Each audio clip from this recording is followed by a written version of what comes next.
Hello ನಮಸ್ಕಾರ, ಸ್ವಾಗತ urban ಕನ್ನಡತಿ ಚಾನಲ್ಗೆ. ನನ್ನ ಹೆಸರು ಕವಿತಾ. ಇವತ್ತಿನ ವಿಡಿಯೋನಲ್ಲಿ ಸೋರೆಕಾಯಿ ಸೂಪ್ ಹೇಗೆ ಮಾಡೋದು ಅಂತ ತೋರಿಸ್ತಿದ್ದೀನಿ. ಮಕ್ಕಳಿಗೆ ಚಳಿಗಾಲ ಇದ್ದಾಗ ಹೆಚ್ಚಿಗೆ ಸೂಪ್ ಕೊಡಬೇಕು, ಲಿಕ್ವಿಡ್ ಜಾಸ್ತಿ ಕೊಡಬೇಕು. ಅವರಿಗೆ ಕೆಮ್ಮು ನೆಗಡಿ ಎಲ್ಲ ಅವ್ರಿಗೆ ವಾಸಿ ಆಗಬೇಕು, ಬರದೇ ಇರಬೇಕು ಅಂದರೆ ಸೊ ಹೆಚ್ಚಿಗೆ ನೀರು ಕೊಡಿ. ಅದ್ರ ಜೊತೆಗೆ ಈ ಥರ ಯಾವಾಗಾದರೂ ಸಂಜೆ ಹೊತ್ತು ಬಿಸಿ ಬಿಸಿಯಾಗಿ ಸೂಪ್ ಮಾಡಿಕೊಡಿ. ಇವತ್ತು ನಾನು ಸೋರೆಕಾಯಿ ಸೂಪ್ ಹೇಗೆ ಮಾಡೋದು ಅಂತ ತೋರಿಸ್ತಿದ್ದೀನಿ. ಸೋರೆಕಾಯಿ ಈ ಟೈಮಲ್ಲಿ ತುಂಬ ಒಳ್ಳೆಯದು ಕೊಟ್ಟರೆ ಮಕ್ಕಳಿಗೆ. ನೀವೇ ನೋಡಿರ್ತೀರ, ಸೀಸನಲ್ ಅದು. ಈ ಟೈಮಲ್ಲಿ ಬೆಳೆಯುತ್ತೆ ಅಂದರೆ ಈ ಟೈಮಲ್ಲಿ ನಮಗೆ ಒಳ್ಳೆಯದು, ಅದನ್ನು ತೊಗೊಳ್ಬೇಕು ಅಂತ. ಬಟ್ ನಾವು ರೆಗ್ಯುಲರ್ ಕ್ಯಾರೆಟು, ಹುಳ್ಳಿಕಾಯಿ, ಆಲೂಗಡ್ಡೆ ಅಂಥದ್ದು ತುಂಬ ಬೆಳೆಸ್ತಿರ್ತೀವಿ. ಒಬ್ಬೊಬ್ಬರು ಮನೇಲಂತೂ, ನಮ್ಮ ಮನೇಲಿ ಸ್ಪೆಷಲಿ ಇಂಥವು ಅವಾಯ್ಡ್ ಆಗಿಬಿಡ್ತವೆ. ಯಾರಿಗೂ ಇಷ್ಟ ಇಲ್ಲ ಅನ್ನೋದು ತರೋದೇ ಇಲ್ಲ. ಬಟ್ ಇದರಿಂದ ಬಹಳಷ್ಟು ರುಚಿಯಾದ ವಿಧವಾದ ಅಡುಗೆಗಳು ಮಾಡ್ಬೋದು. ನಿಮಗೆ ಎಷ್ಟೋ ಜನಕ್ಕೆ ಗೊತ್ತಿರುತ್ತೆ. ನಾನು ರೀಸೆಂಟಾಗಿ ಸೂಪ್ಸ್ ಟ್ರೈ ಮಾಡುವಾಗ ಈ ಸೋರೆಕಾಯಿ ಸೂಪ್ ಟ್ರೈ ಮಾಡಿದೆ. ಇದ್ರ ಜೊತೆಗೆ ಹೆಸರುಬೇಳೆ ಕೂಡ ಹಾಕಿದ್ದೀನಿ. ಹಾಗಾಗಿ ಒಳ್ಳೆ ಶಕ್ತಿ ಕೊಡುವಂತಹ ಸೂಪ್ ಇದು. ಮಕ್ಕಳಿಗೆ ನೆಗಡಿ ಇದ್ದಾಗ, ಜ್ವರ ಬಂದಾಗ ಲೈಟಾಗಿ ಏನಾದರೂ ಕೊಡಬೇಕಂದಾಗ ಕೊಡಿ. ಸೋರೆಕಾಯಲ್ಲಿ 90% ನೀರಿರುತ್ತೆ. ಹಾಗಾಗಿ ಸಮ್ಮರ್ ಸೆಕೆಗಾಲದಲ್ಲಿ ಕೂಡ ಕೊಡೋದು ಒಳ್ಳೆಯದು. ಏನಪ್ಪ, ಬಾಡಿನ ಕೂಲಾಗಿ ಇಡೋದಕ್ಕೆ ಸಹಾಯ ಮಾಡುತ್ತೆ. ಮತ್ತು ಡೈಜೆಷನ್ಗೆ ಒಳ್ಳೆಯದು. ಫೈಬರ್ ಹೆಚ್ಚಿಗೆ ಇದೆ. ಸಾಲ್ಯುಬಲ್, ಇನ್ಸಾಲ್ಯುಬಲ್ ಫೈಬರ್ ಎರಡೂ ಹೆಚ್ಚಿಗೆ ಇರೋದ್ರಿಂದ ಡೈಜೆಷನ್ ಕೂಡ ಒಳ್ಳೆಯದು. Iron, vitamin A and vitamin C ಎಲ್ಲ ಹೆಚ್ಚಿಗೆ ಇದೆ ಇದರಲ್ಲಿ. ಸೊ ಇದರಿಂದ ಮಾಡೋ ಅಂಥ ಸೂಪ್ ಡೆಫಿನೆಟ್ಲಿ ಒಳ್ಳೆಯದಾಗಿರುತ್ತೆ. ಮತ್ತು ಸುಲಭವಾಗಿ ಸೂಪ್ಸ್ ಎಲ್ಲ ತುಂಬ ಕಷ್ಟ ಅಲ್ಲಪ್ಪ, ಆರಾಮಾಗಿ ಮಾಡ್ಬೋದು. ಹೇಗೆ ಮಾಡೋದು ಅಂತ ನೋಡೋಣ ಬನ್ನಿ.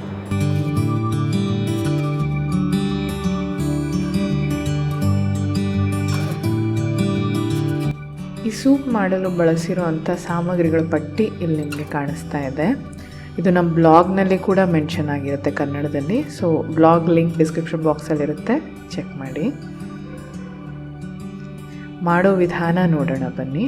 ಮೊದಲು ಒಂದು ಪುಟಾಣಿ ಪ್ರೆಷರ್ ಕುಕ್ಕರ್ ಇಟ್ಕೊಂಡಿದ್ದೀನಿ, ಈ ಥರ ಸಣ್ಣ ಪುಟ್ಟದ್ದು ಮಾಡೋದಕ್ಕೆ ಅಂತ. ಅದಕ್ಕೆ ಬೆಣ್ಣೆ ಹಾಕ್ತಿದ್ದೀನಿ. ನೆಕ್ಸ್ಟ್ ಈರುಳ್ಳಿ, ಇದು ಸಣ್ಣ ಈರುಳ್ಳಿ, ಸಾಂಬಾರು ಈರುಳ್ಳಿ ಅಂತಾರಲ್ಲ, ಶಾಲಟ್ಸ್ ಅಂತಾರೆ ಇಂಗ್ಲೀಷ್ನಲ್ಲಿ. ಅದನ್ನು ತೆಳ್ಳಗೆ ಹೆಚ್ಚಿಟ್ಕೊಂಡು ಅದನ್ನು ಹಾಕಿದ್ದೀನಿ ಇಲ್ಲಿಗೆ. ಬೆಣ್ಣೆಯಲ್ಲಿ ಅದನ್ನು ನಿಧಾನಕ್ಕೆ ಒಂದು 2 ನಿಮಿಷದಷ್ಟು ಫ್ರೈ ಮಾಡಿಕೊಂಡ್ರೆ ಚೆನ್ನಾಗಿರುತ್ತೆ, ರುಚಿ ಚೆನ್ನಾಗಿ ಕೊಡುತ್ತೆ. ಒಬ್ಬೊಬ್ಬರು ಸೂಪ್ಗೆ ಎಲ್ಲನೂ ಒಟ್ಟಿಗೆ ಹಾಕಿ ಮಾಡೋದು ಉಂಟು. ಬಟ್ ಈ ಥರ ಮಾಡಿದ್ರೆ ಸ್ವಲ್ಪ ರುಚಿ ಹೆಚ್ಚುತ್ತೆ. ಶುಂಠಿ ಮತ್ತು ಬೆಳ್ಳುಳ್ಳಿ 2 ಸ್ವಲ್ಪ ಹಾಕಿದ್ದೀನಿ ಇಲ್ಲಿ. ಅದನ್ನು ಒಂದು ಸ್ವಲ್ಪ ಫ್ರೈ ಮಾಡ್ಕೊಳ್ಳೋಣ. ನೆಕ್ಸ್ಟ್ ಸೋರೆಕಾಯಿ ಸಿಪ್ಪೆ ತೆಗೆದು ಈ ಥರ ಸ್ವಲ್ಪ ದಪ್ಪಗೆ ಈ ಥರ ಹೆಚ್ಚಿಟ್ಕೊಂಡು ಹಾಕ್ತಾಯಿದ್ದೀನಿ. ಇದನ್ನು ಬಾಡಿಸ್ಕೊಂಡ್ರೆ ಒಳ್ಳೆಯದು. ನೆಕ್ಸ್ಟ್ ಹೆಸರುಬೇಳೆ ತೊಳೆದಿಟ್ಕೊಂಡಿದ್ದೀನಿ. ಒಂದು 2 ದೊಡ್ಡ ಚಮಚದಷ್ಟು ಮಾತ್ರ ಹಾಕ್ತಾಯಿದ್ದೀನಿ ಇಲ್ಲಿ. ತುಂಬ ಹಾಕಕ್ಕೆ ಹೋಗಬೇಡಿ. ಈಗ ಪೌಷ್ಟಿಕವಾಗಿರಬೇಕು ಈ ಸೂಪು. ಯೂಶ್ವಲಿ ಯಾವಾಗ ನಾವು ಮಾಡೋದು, ಜನರಲಿ ನಮ್ಮಲ್ಲಿ ಅಷ್ಟು ಅಭ್ಯಾಸ ಇಲ್ಲ ವೆಸ್ಟರ್ನ್ ಕಂಟ್ರೀಸ್ ಥರ. ಸೊ ನಾವು ಜ್ವರ, ಕೆಮ್ಮು, ನೆಗಡಿ ಏನು ತಿನ್ನೋಕ್ಕಾಗದೇ ಇರೋವಂಥ ಸಮಯದಲ್ಲಿ ಈ ಥರ ಸೂಪ್ ಮಾಡಿಕೊಟ್ರೆ ಮಕ್ಕಳು, ಅವರು ಸ್ವಲ್ಪ ಕುಡಿದು ತಿಂದರೂ ಕೂಡ ಅವ್ರಿಗೆ ಶಕ್ತಿ ಸಿಗುತ್ತೆ. ಹಾಗಾಗಿ ಅಂಥ ಟೈಮಲ್ಲಿ ಇದನ್ನು ಪ್ರಿಫರ್ ಮಾಡೋ ಅಂಥದ್ದು. ಸೊ ಜೀರಿಗೆ ಪುಡಿ ಹಾಕ್ತಿದ್ದೀನಿ. ನಿಮ್ಗೆ ಅವಶ್ಯಕತೆ ಅನುಸಾರವಾಗಿ ಖಾರದ ಪುಡಿ ಹಾಕ್ಕೊಳ್ಬೋದು, ಮೆಣಸಿನ ಪುಡಿ ಹಾಕ್ಕೊಬೋದು.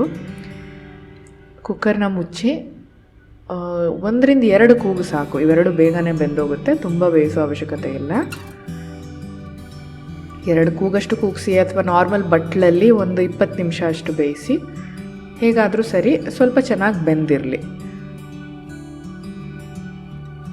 ನೀಟಾಗಿ ಮೆತ್ತಗಾದಮೇಲೆ ಅದನ್ನು ಒಂದು ಬ್ಲೆಂಡರ್ ಜಾರಿಗೆ ಹಾಕ್ಕೊಳ್ಳಿ. ಈ ಬ್ಲೆಂಡರ್ ಜಾರ್ ಬಗ್ಗೆ ತುಂಬ ಜನ ಕೇಳ್ತಿರ್ತೀರ.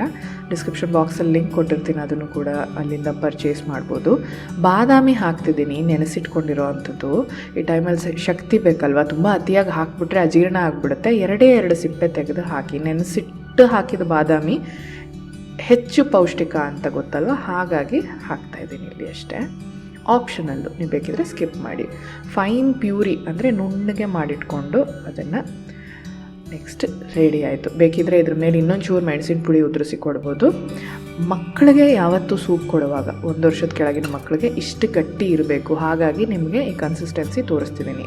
ಬೆರಳ ಮೇಲೆ ಎತ್ತಿದ್ರೆ ಅದು ಕೂರಬೇಕು ಬೆರಳ ಮೇಲೆ, ಯಾವತ್ತೇ ಮಕ್ಕಳಿಗೆ ಏನೇ ಆಹಾರ ಕೊಟ್ಟರು. ದೊಡ್ಡ ಮಕ್ಕಳಿಗೆ ಬೇಕಿದ್ರೆ ನೀವು ಸ್ವಲ್ಪ ತೆಳ್ಳಗೆ ಮಾಡಿಕೊಡಿ, ತೊಂದರೆ ಇಲ್ಲ. ಸೋರೆಕಾಯಿ ಸೂಪ್ ರೆಡಿಯಾಗಿದೆ.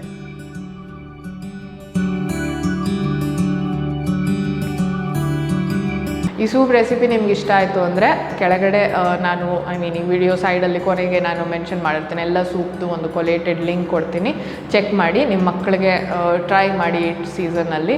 ಇಷ್ಟ ಆಯಿತು ಅಂದರೆ ಕಮೆಂಟ್ ಮಾಡಿ ತಿಳಿಸಿ. ಮತ್ತು ನಾನು ಹಾಕೋ ರೆಸಿಪೀಸ್ ಎಲ್ಲ ದೊಡ್ಡವ್ರಿಗಲ್ಲ ನಾನು ಹಾಕೋದು, ಮಕ್ಕಳಿಗೆ. ಸೊ ಏನು ಮೇಡಮ್ ಸಿಂಪಲ್ ನಿಮ್ಮ ಅಡುಗೆ ರೆಸಿಪಿ ಚೆನ್ನಾಗಿಲ್ಲ ಅಂತ ಹೇಳಬೇಡ್ರಿ, ಬೇಜಾರಾಗುತ್ತೆ. ನಮ್ಮದು baby oriented and kids oriented channel, so definitely ಅವ್ರಿಗೋಸ್ಕರ ಇರುತ್ತೆ ರೆಸಿಪೀಸ್ ಇಲ್ಲಿ. ಮತ್ತು ರೆಗ್ಯುಲರ್ ಆಗಿ ಶಿಶು ಆರೈಕೆ, ಬಾಣಂತಿ ಆರೈಕೆ ಬಗ್ಗೆ ವಿಡಿಯೋಸ್ ಮಾಡ್ತಿರ್ತೀನಿ, ಚೆಕ್ ಮಾಡೋದು ಮರಿಬೇಡಿ. ಮತ್ತೆ ಸಿಗುವ ಇನ್ನೊಂದು ವಿಡಿಯೋನಲ್ಲಿ. ಅಲ್ಲಿ ತನಕ ನಮಸ್ಕಾರ, ಟೇಕ್ ಕೇರ್, ಬಾಯ್.